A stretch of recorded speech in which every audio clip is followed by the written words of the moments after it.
Agora nós estamos aqui com o boliche.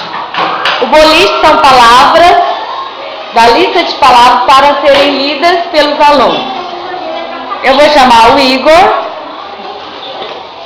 Você vai ficar aqui, Igor. Toda garrafa que você derrubar, Igor, você tem que ler para marcar ponto.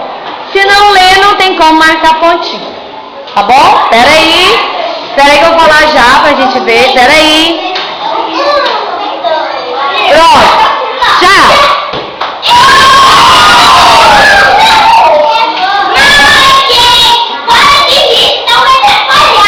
Agora eu vou chamar uma menina, Cleone.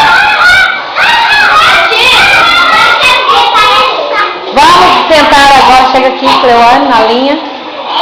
Isso. Espera que ela tem que concentrar. Tem que ler a palavrinha, Cleone. Espera aí, Cleone. Vamos, já.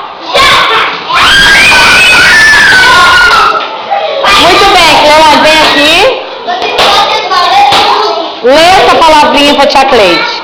Bica. Muito bem, bica. A próxima, Cleone. Muito bem. E a próxima?